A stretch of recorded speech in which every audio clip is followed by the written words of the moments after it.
Estamos de volta com o NTV News e agora é hora do quadro Análise da Notícia. A gente tem muita informação e muita notícia para analisar no NTV News dessa quarta-feira. E agora eu recebo aqui a Ludmila Bahia.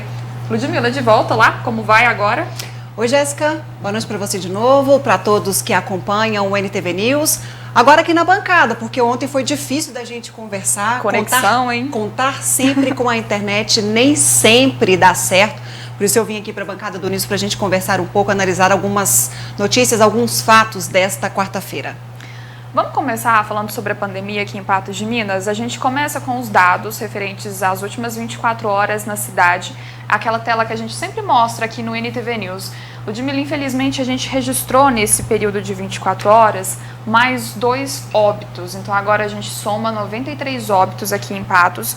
E, segundo a assessoria de comunicação da Prefeitura, essas 2 novas mortes lançadas no boletim de hoje são de mulheres, uma na faixa etária de 60 a 69 anos e outra com idade entre 80 e 89 anos. Elas ocorreram nos dias 14 e 15 de dezembro. Então, são mais 2 novos óbitos que passam a contar do boletim, mas, infelizmente, mais novos casos registrados, a situação que ainda se mantém em alerta, né? Total alerta, Jéssica, não é de hoje esse alerta vermelho que tem sido dado, que tem sido falado no NTV News, que é uma informação, um alerta passado pelos próprios profissionais de saúde que estão na linha de frente, que fornecem esses dados até para que a Prefeitura faça o boletim epidemiológico diário. E aí a gente tem, além de mais 2 mortes, mais 2 vidas perdidas, nossos sentimentos, verdadeiros sentimentos mesmo, a essas famílias enlutadas. Temos mais casos confirmados, temos mais pessoas internadas em Patos de Minas, temos menos pessoas em isolamento domiciliar que o boletim de ontem, mas um boletim, Jéssica, que nos leva a repensar se estamos mesmo tomando as medidas necessárias com relação à Covid-19.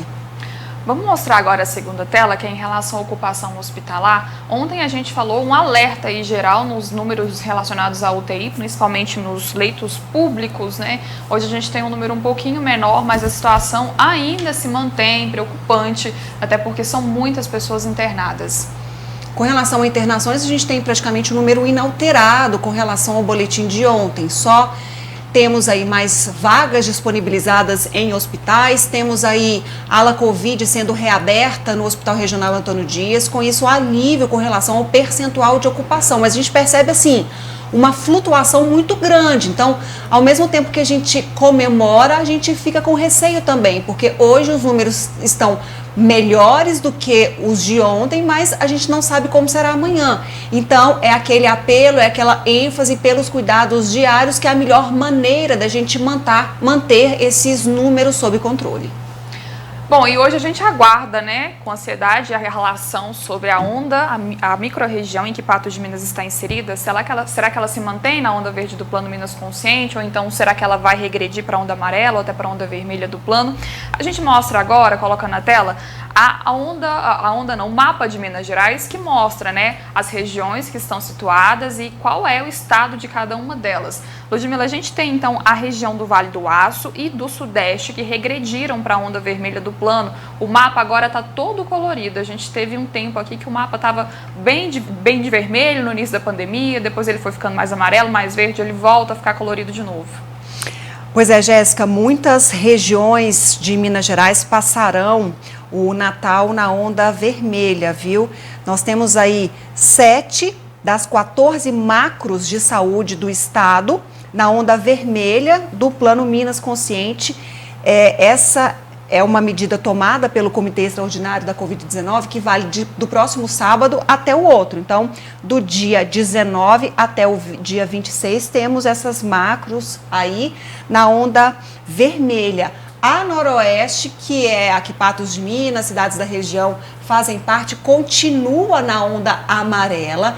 E ainda a gente não tem informação da micro Patos de Minas, que está na onda verde. Aí é uma decisão do gestor, do prefeito municipal, por qual orientação seguir, se pela onda verde, se pela onda amarela, mas a orientação geral do estado, enfatizada em várias coletivas, é que o gestor opte pela onda que tem menos flexibilidade, que seria a onda amarela. Aí é aquela questão que a gente faz. Se o governo do estado, ele diz para o gestor seguir a onda amarela, então por que lançou essa possibilidade da onda verde para micro-regiões? Então a gente fica aí sem entender muito bem nessas decisões do Comitê Extraordinário Estadual. Mas fato que temos uma faixa grande do estado na onda amarela e temos aí diminuição também de macros. Antes nós tínhamos 3 macros na onda verde, agora apenas Triângulo do Norte, Triângulo do Sul na onda verde do Plano Minas Consciente.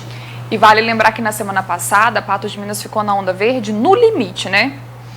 Pois é, então essa é aquela questão que as pessoas estão aguardando com ansiedade como será. Mas o grande temor era com relação ao funcionamento do comércio, mas esse entendimento já foi falado na semana passada pelo próprio Comitê Extraordinário da Covid, que estabeleceu que o comércio em Minas Gerais, no mês de dezembro, poderá funcionar independente da macro em que aquela região estiver.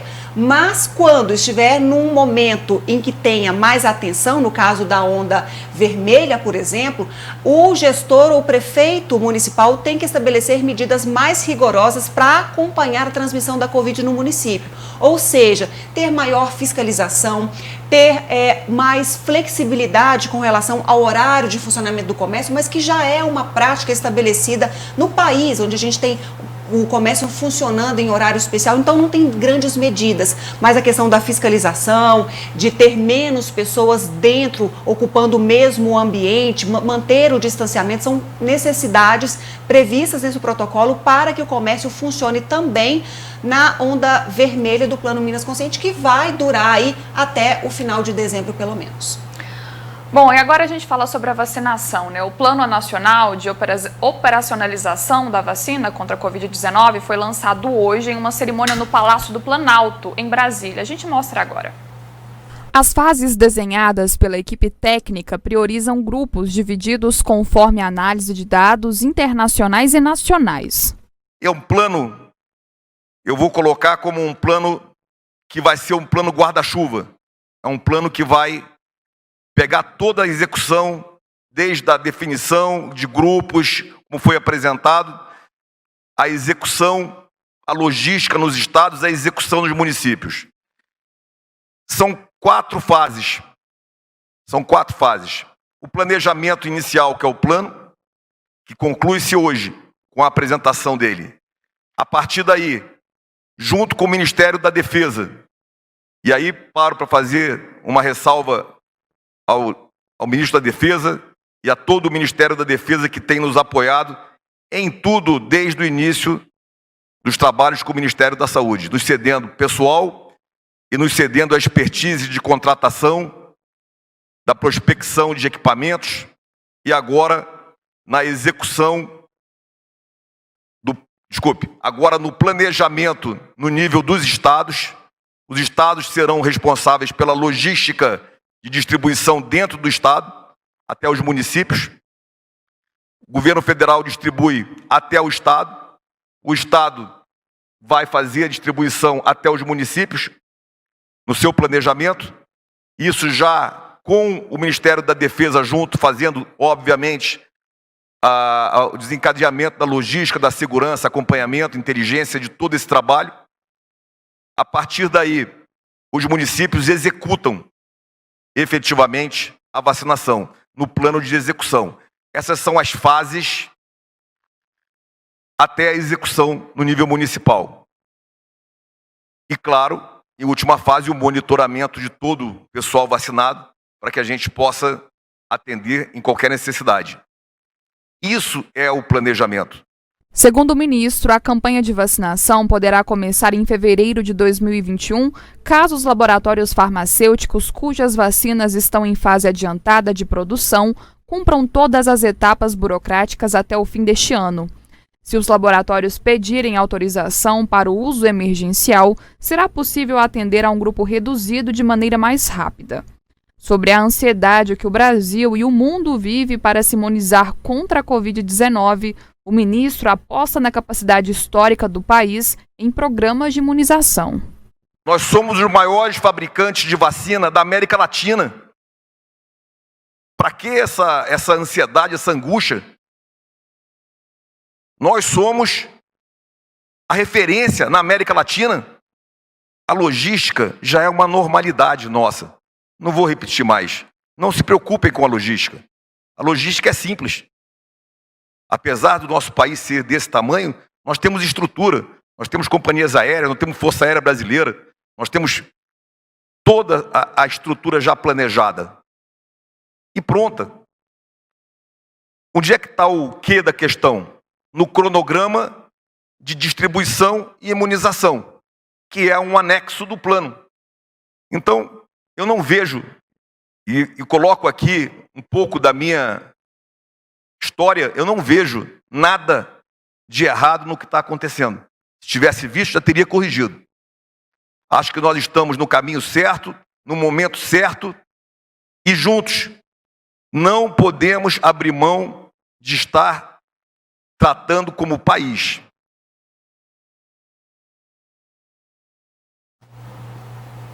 Ludmila, esse plano tem sido muito cobrado por todo mundo, né? Todos os brasileiros querem ações efetivas do governo em relação à vacinação. O ministro tentou tranquilizar, mas parece que tudo está tão longe, né? Não vi tranquilidade nessa fala quando ele cobra que as pessoas não devem ter essa ansiedade. Como ficar tranquilo num momento como esse, que vemos todos os dias centenas de brasileiros mortos em consequência da Covid? Como ficar tranquilo? Como diminuir a ansiedade? Eu não sei como. Como diminuir a ansiedade quando a gente vê o mundo aí praticamente parado, com tantas questões políticas, econômicas sendo afetadas por conta de uma pandemia? Como não ficar ansioso e como não esperar e lutar por uma vacina e ir por uma explicação detalhada de como isso tudo vai acontecer, quando a gente vê milhares de pessoas perdendo seus empregos, milhares de pessoas arriscando em seus trabalhos? Não dá para entender. Eu quero tomar a vacina assim que ela estiver disponível. Eu vou tomar essa vacina e minha família também. É um direito da pessoa entender se aquilo é o melhor para ela, porque por hora o que a gente vê é um país, um mundo aí enfrentando problemas seríssimos em escalas gigantescas que refletiu na vida de 100% das pessoas. Bom, a gente vê muita demora, né, em tudo que o governo está se propondo a fazer em relação à pandemia. Nesse plano de imunização, o governo trouxe aí mais algumas pessoas dentro do grupo prioritário. A gente coloca aí agora na tela quem são essas pessoas, esses grupos de pessoas que pretendem, né, que farão parte das primeiras pessoas a receber as vacinas aqui no Brasil. E Ludmila, a gente entende então que a campanha de vacinação acontece em fevereiro. Se algum laboratório, alguma empresa pedir, né, o uso emergencial da vacina, essa campanha pode ser antecipada para os grupos prioritários, de uma maneira mais rápida, né? Mas por hora, nenhuma empresa pediu esse uso emergencial aqui no Brasil. Então, em relação aos grupos até prioritários... porque as pessoas também nem sabem como pedir. Essa dificuldade até nesse acesso de informação, talvez, não é, Jéssica? É o que a gente precisa entender, porque esse pedido é um desejo de muitos, pode não ser de 100% das pessoas pela vacinação, conforme até falou o presidente da República, mas com certeza é de muitas pessoas. Da maioria, Da né? maioria. Bom, nesse anexo que consta no plano de imunização, que está no site do Ministério da Saúde, foram incluídos alguns grupos de pessoas, entre eles, né, as comunidades tradicionais e ribeirinhas, que está aí, quilombolas, as pessoas em situação de ruas, as pessoas com comorbidades, que a gente já tem listado aí também, a gente já imaginava que essas pessoas estariam aí, a população privada de liberdade também é novidade, os transportadores rodoviários de carga, e os transportadores do transporte coletivo. Então, Ludmila, mais algumas pessoas inseridas no grupo, então, de prioritários a serem vacinados, né? Eu tenho minhas dúvidas se essa campanha vai ser feita, então, do modo que está apresentado no plano. Bom, Jéssica, como teremos aí mais alguns meses pela frente, provavelmente o governo vai fazendo ajustes. O Pazuello disse ali, a gente escutou bem, olha, se eu tivesse encontrado algum problema, eu já teria refeito e corrigido esses problemas. Tomara que ao encontrar e ao dar a possibilidade de perceber que há esses problemas, que seja corrigido o quanto antes.